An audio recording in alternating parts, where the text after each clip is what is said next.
그래서 2월 달에 이제 타이거에서도 ETF를 출시를 했었거든요. 사이버 보안 ETF를 출시해서 적어도 20% 많게는 30-40%도 증가를 했는데 산업 자체가 이제 계속 커가는 산업이다 보니까 앞으로도 기대감이 좀 큰.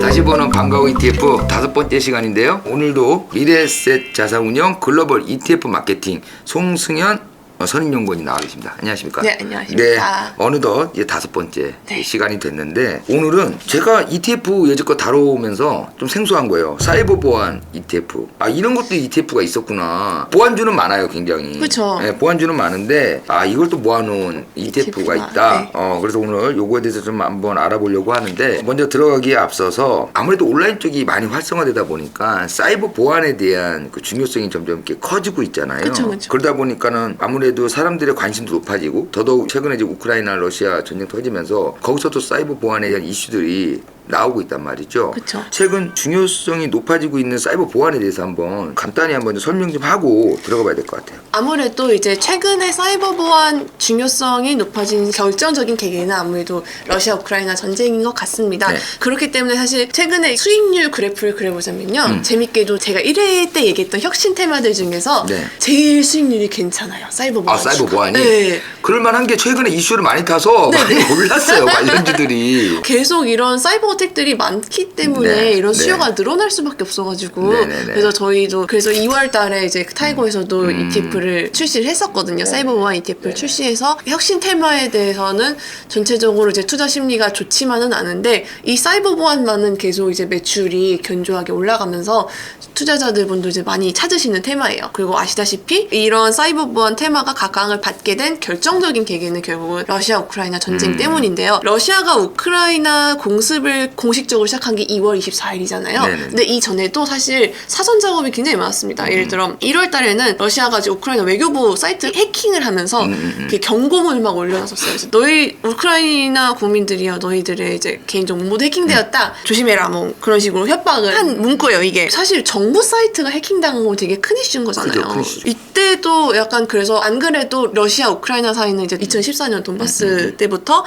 계속 이어져 왔는데 아 뭔가 큰 일이 나겠구나 하는 어떻게 보면 좀 전조 증상 같은 사건이었다고 네. 보시면 될 것 같고요.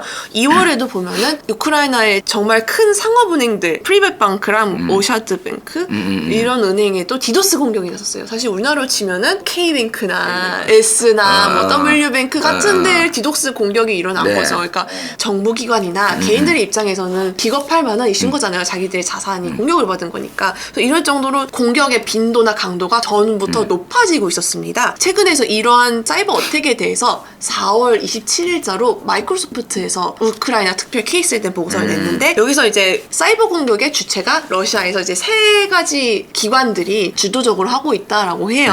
그래서 뭐 GRU, SVR, FSB 뭐 이런 집단인데 지금 보여지는 도표 보시면 GRU, SVR, FSB 이 3가지 조직이 러시아 군 내에 있는 사이버군 조직이래요. 네네네. 근데 이 중에 일본은 이제 구소련 때 정보기관 있잖아요. 푸틴이 나왔다던 KGB에서도 약간 일부의 정신을 계승한 조직인데 여기서 이제 조직적으로 각종 사이버 범죄를 저지르고 있었다고 합니다. 사이버 전쟁의 유형으로는 데이터 절도 정말 진짜 서버에 들어가가지고 정말 데이터를 지운대요. 그건 진짜 심각한 거예요. 네네. 금융기관 같은 경우에 특히 들어가서 그렇죠. 하면은. 그래서 금융기업이나 뭐 개인기업이나 아무튼 들어가서 그런 데이터 삭제, 절도를 하고 사이버 정찰도 계속 지속하고 있었다고 하고요. 그 외에도 이제 피싱. 러시아면은 정말 큰 국가고 큰 국가의 군 조직이 피싱을 한단 말이야? 라고 보고서를 읽으면서 의문을 제기했었는데 각국 특히 우크라이나나 아니면 우크라이나의 우호적인 국가들의 외교관들 대상으로 이제 이런 피싱을 자행을 했다고 하더라고요. 그래서 이런 식으로 이제 사이버 어택이 많아지면서 사이버 보안에 대한 중요성이 어느 때보다 이제 좀 높아지고 있는 상황입니다. 이게 비단 우크라이나 러시아 전쟁에서 뭐 찾을 것도 없이 우리나라에도 이거 남북 관계에서 디도스 공격 한 번쯤 다 들어봤을 거예요. 아, 그럼요. 이게 제 기억으로는 2013년에 한번 금융권하고 언론사가 방송사가 뚫린 적이 있거든요. 근래 21년도에도 한번 뚫렸었고. 근데 이게 재밌는 게 사이버 공격은 우리가 추정만 할 뿐이지 그들이라고 단정을 할 수가 없는 거야 이게. 그렇다면서요. 예. 여기도 보면 그렇잖아요.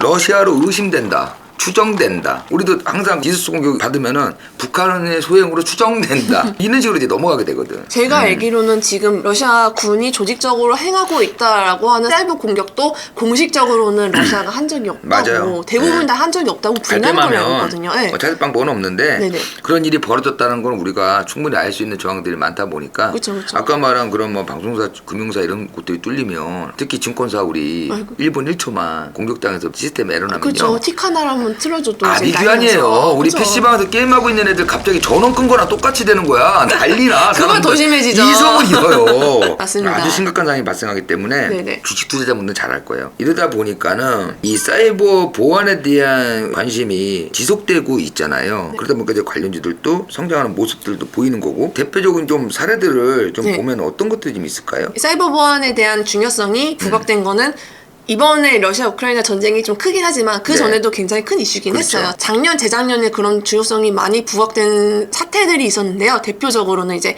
콜로니얼 파이프라인이라고 이제 미국 최대 송유관 업체가 있습니다. 지금 그냥 미국에서 대표적으로 세계가스를 이제 생산하는 네. 지역이 남부잖아요. 텍사스, 네네. 뉴멕시코 이쪽인데 여기서부터 인구 밀도가 높은 뭐 뉴욕이라든가 그리고 워싱턴 DC 쪽에는 이제 인구 밀도가 높으니까 그쪽으로 이제 원유를 송유관을 연결을 해가지고 이제 원유를 공급을 해요. 송유관을 관리하는 가장 큰 업체가 이제 콜로니얼 파이프라인 곳인데 랜섬웨어를 걸려가지고 해킹을 당했어요. 아, 그래서 이제 콜로니얼 파이프라인에서는 해킹 당했으니까 일단 공급을 막아버렸어요. 그러니까 이제 지금 동부에 17개의 주가 있고 제가 알기로는 미국은 이제 서부랑 동부에 극단적으로 이제 네. 인구가 몰려 있잖아요. 근데 네. 동부 같은 경우는 이제 콜로니얼 파이프라인이 연결된 주가 17개인데 여기 원유 공급이 싹 다 끊긴 거예요. 아. 그래서 공급이 끊기니까 당연히 원래는 미국이 이제 기름값이 싸기로 유명한 나라인데 네네네. 기름값이 폭등을 하고 폭등하고. 또 전기도 끊기고 하다 보니까 주정부마다 이제 난리가 난 거예요. 그래서 난리가 연방 정부에서 나서 가지고 이제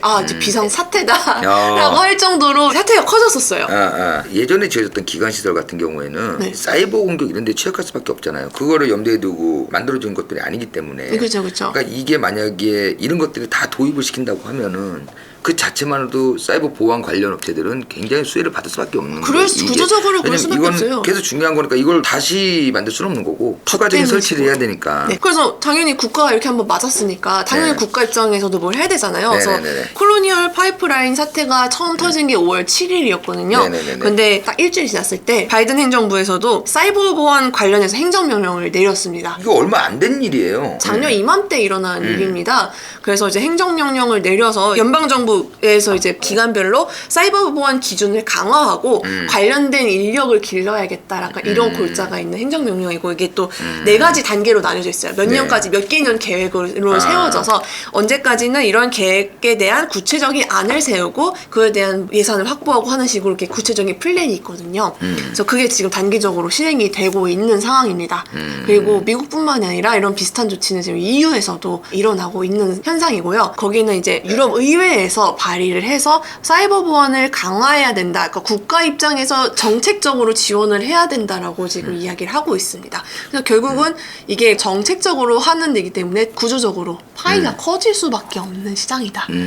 라고 보시면 될 것 같아요. 민간 영역도 있을 거 아니에요. 이건 이제 정부 단위에서. 네네네. 또 민간 영역에서도 어쨌든 이런 사이버 보안에 대한 수요가 높아질 수밖에 없는 게 우리가 아는 팬데믹. 그놈의 팬데믹. 팬데믹. 팬데믹 때문에 락다운 기간이 길어졌잖아요. 네, 근데 이제 그렇죠. 모든 일상이 다 온라인으로 옮겨지지 않았습니까? 하다못해서 수업도 다 줌으로 하게 되고 네네. 회의도 오프라인 회의보다는 거의 항상 온라인 회의를 했었습니다. 그렇죠. 그런 식으로 재택근무 원격 수업이 늘어났기 때문에 모든 것이 이제 온라인으로 클라우드로 이제 이어갔었거든요. 그리고 요새 또 더 많이 커진 게 메타버스. 가상화폐. 가상화폐가 그죠? 중요하다니까. 그냥 가상화폐가 중요해요. 예. 결국 이런 가상화폐가 거래가 많이 되면서 사이버 보안 중요성이 어느 때보다 높아지고 있는 상황입니다. 왜냐하면은 소있고 외양간 굳이다시피 가상화폐 관련해가지고 사고가 많이 터졌기 때문이죠. 아니, 아까 정부 단에서 나오는 거는 네. 되게 중요한 문제지만 우리가 피부로 와닿는 게 좀 덜하지만 네네. 가상화폐나 주식은 그쵸. 이거 공격당하면은 바로 직격탄을 맞으니까 개인들이 네네네. 굉장히 중요하단 말이죠. 그러니까요. 그래서 제가 기억하기로 2014년에 이제 일본에서 가상화폐 거래소나가 공격을 받은 적이 있잖아요. 그래서 거의 파산 위기까지 갔다 많으니 뭐 그런 이슈가 뉴스플로가 있던 걸로 기억을 하는데 그런 식으로 어쨌든 민간 영역에서 정말 돈이 걸리는 이슈면은 아무래도 사이버 보안에 공격을 받을 수밖에 없고 더 많이 어쨌든 그런 가상화폐에 대해서 이게 다 개별 노드잖아요. 이게 네. 개별 노드에 대한 공격들이 정말 많아진대요. 이게 탈중앙화된 블록체인이다 보니까 네네. 보안도 이제 개별적으로 해야 되잖아요. 그러니까요. 그러니까 이게 정말 더 공격이 어디서 어떻게 나올지 모르는 상황이 돼버린 거예요. 그래가지고 이제 가상화폐를 목적으로 한 랜섬웨어가 전체 랜섬웨어 중에 거의 80% 정도 될 정도로 이 목적이 비트코인, 가상화폐 사실상 그걸 그래서 우리가 네. 원래 가상화폐 쪽이 보안이 뛰어나고 이런 얘기들 많이 하다가 이런 거에 뚫려서 우리가 이제 황당한 경우를 강하다며 보안에 네네. 탈중앙화 보안에 강하다며 이런 데 이게 당하기도 한단 말이죠. 그쵸. 결국은 이런 걸 막기 위해서 민간 기업 입장에서도 어쩔 수 없어요. 개별 기업들도 보안 시스템을 자체적으로 강화할 수밖에 없고 새로운 랜섬웨어 기법이 나오면 이제 그거에 대한 대응을 할 수 있어야 되잖아요. 그런 대응을 할 수 있는 기술을 가진 기업들이 예상되는 공격에 대해서 좀 선제적으로 대응을 할 수 있는 기술을 가질 수 있을 거 아니에요. 그렇기 때문에 이제 사이버 보안 기업에 대한 수요, 기술에 대한 수요가 이제 구조적으로 높아질 수밖에 없는 그런 상황입니다. 보안이 여러 가지가 있었어요. 그래서 온프레미스라고 해가지고 이제 이렇게 방화벽을 만드는 보안 기업이 있고 클라우드 쪽으로 만드는 보안 기업이 있는데 네. 이제 전체 두 개의 영역이 옅어지고 있는 어느 쪽이든 이 보안 자체에 대한 수요가 많아짐에 따라서 사이버 보안 기업들 간의 이제 M&A나 이런 것도 활발해지고 몸값이 높아질 수밖에 없는 상황입니다. 온사이트 방화벽 기업이 그러니까 네. 온사이트라는 게 결국 이제 뭐 서버에 대한 방화벽을 설치하는 기업이에요. 네. 여기 1위 기업이 팔로알토 네트워크스라는 기업이거든요. 미국 기업입니다. 여기도 이제 뭐 차세대 보안 시스템을 적극적으로 개발을 하고 있고요. 네네네. 어쨌든 이런 식으로 이렇게 투자가 이어지면서 M&A 매물이 요새 많이 나왔다고 합니다. 그래가지고 이제 작년 1분기부터 3분기까지 사이버 보안 M&A가 한 151건 정도 있었다고 했는데 이게 YOY로 50% 이상 급증했다고 해요. 그러니까 2020년부터 21년까지 딱 팬데믹 원년이잖아요. 그때 이미 사이버 보안에 대한 중요성이 그 프라이머리 시장 길에서 어느 정도 중요성이 부각이 된 거죠. 그동안 기업들이 보안에 대해서 취약할 수밖에 없었던 게 그동안 일어나지 않았잖아요. 근데 사실 일어나지 않은데 비용을 지출하는 것은 이익을 극대화해야 되는 기업의 입장에서 사실 바람직하지. 일어나도 간헐적으로 일어나고 이게 일어나는 것들이 보면 또 어떤 정치적 목적이라든가 그런 이유들에서 많이 일어나는 경우가 있잖아요. 대규모로 일어나는 것들 그쵸, 개인적인 그쵸. 것 말고 그러다 보니까는 이걸 당장 준비해야 되고 막 이런 거에 대한 경각심이 좀 떨어지는 것 같다는 좀 생각도 들고 네네, 그러다 보니까 이제 업체들도 폭발적인 성장을 이룰 수가 없잖아요. 근데 그쵸. 그런 것들이 최근에 이제 좀 중요성이 부각되면서 각국 정부 차원에서 아니면 일반 기업 차원에서 이제 좀 필요하구나 라고 느끼니까 이제 기업들도 성장을 하고 M&A도 활발히 이루어지고 그렇죠. 그래서 이제 당장 제가 있는 금융권만 하더라도 제가 입사한 이후로 이게 정책이 꾸준히 보안 관련되는 교육 영상도 굉장히 많이 업데이트돼서 이렇게 꾸준히 들었어야 됐고요. 아시겠지만 증권사 같은 경우는 이제 망분리 같은 이런 정책들이 계속 발전을 할 수밖에 없었어요. 그러면은 이 정책이 이게 무엇을 의미하냐 그 생각을 했었는데요. 이전에는 결국 그러면 사이버 보안 갖다가 이제 비용이다, 아껴야 된다라고 생각했던 게 과거라면은 요새는 일단 그런 보안을 소홀히 함으로써 잃는 게 아끼는 비용보다 훨씬 더 크니까 이거를 요새는 이제 캐펙스 자본적 투자라고 생각을 하고 네. 여기에 이제 사이버 보안에 이제 좀 더 이제 돈을 많이 쓰지 않나 생각을 하고 있습니다. 그런 트렌드로 바뀌고 있다라고 보고 있습니다.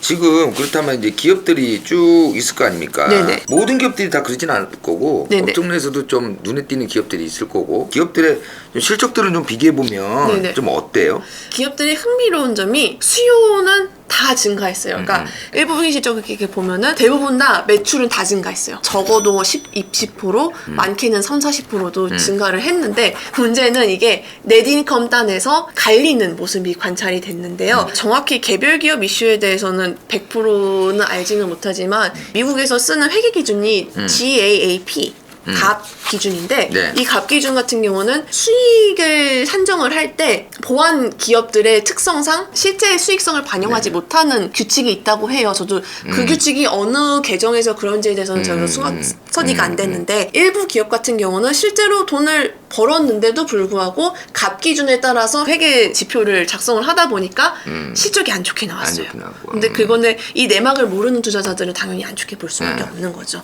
그래서 예를 들면은 포티넷이라는 파이어월 방화벽 제공하는 기업이 있어요. 여기는 이제 넷인컴 순이익도 전년 대비 30% 올랐고 매출도 34% 정도 올랐어요. 그래서 둘 다 괜찮게 나온 사례죠. 근데 반면에 아카마이라는 회사가 있는데 매출도 7.2%좀 부진하긴 했지만 괜찮은 수익을 냈어요. 근데 순이익이 23%가 줄었어요. 두 가지 이슈가 있다고 하더라고요. 하나는 갑 회계 기준에 따라서 인식하는 게 좀 달라서 진짜 이익이 인식이 안 됐다라는 얘기도 있고요. 두 번째로는 사이버 보안 기업들 중에 러시아 국영 기업들을 고객으로 한 기업들이 좀 있었대요. 근데 이런 기업들이 사실 이제 지금 러시아에 대한 제재들이 많잖아요. 예. 그러다 보니까 이제 러시아 고객들이 다 끊기면서 매출에도 타격이 있었다 이런 코멘트도 일부 기업에서 이렇게 보이더라고요. 전체적으로 시장이 크니까 매출은 좋은데 이익은 달라요. 우리나라도 보면 안랩도 있고 사이버원도 있고 관련 기업들이 많이 있어요. 네네. 있는데 로봇주도 마찬가지긴 한데 산업은 되게 주목을 받아요. 아 요즘 핫한 사람이다 보니까는 매출은 좋아. 근데 이익단은 서로 개별마다 회사 사정에 따라 너무 다른 거예요. 너무 다르잖아요. 예. 주가 방향도 너무 다르고 그러니까 그동안 연구개발을 많이 했다 보니까 뭐 그동안 실적이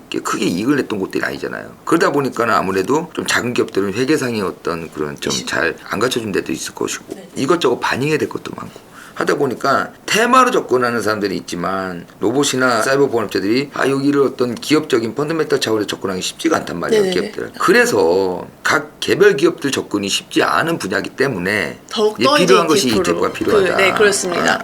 아무래도 저는 ETF 마케터지만 또 네. 개인적으로는 투자자기도 하잖아요. 네네네. 그래서 사이버 보안 한번 알아볼까 했는데 기업별로 이렇게 너무 사정이 다르니까 섣불리 한 종목을 선택하기가 힘들겠더라고요. 결국 이것도 이제 테마로 접근해야겠구나. 사이버 보안 그 산업 네, 자체로 네. 접근해야겠구나 해서 생각한 게 ETF입니다. 아니 사이버 보안 ETF라는 게 생소한 부분이에요. 네네네. 이게 지금 상장이 많이 돼 있어요. 미국 시장에서는 네. 크게 한 4가지 정도가 이제 주목을 받고 있고요. 이제 가장 큰 거는 이제 CIBR이라는 상품이고, 그 다음에 이제 뭐 글로벌 X에도 버그라고 있습니다. 미국에서는 이미 사이버 보안 관련된 ETF가 이제 몇 개가 있는 상황입니다. 근데 우리나라에서는 이제 저희 타이거밖에 올 초인데 사실 사이버 보안 테마가 워낙 좋기 때문에 그나마 지금 혁신 테마 중에서 그나마 잘 나가고 있는 분야가 사이버 보안인데 아무래도 지금 시장 자체 센티멘트가 좀 안 좋다 보니까 사이버 보안은 뭔가 IT 느낌이잖아요. 그래서 약간 그런 섹터 전체로 좀 매도돼가지고 주목을 못 받고 있기는 해요. 타이거를 기준으로 봤을 때 이 바스켓에는 어떤 것들이 담겨 있어요? 대표적으로 우리가 알만한 대표적으로 아까 ETF? 말씀드렸던 팔로알토 네트워크스 우리나라 ETF인데 여기 이제 글로벌 기업입니다.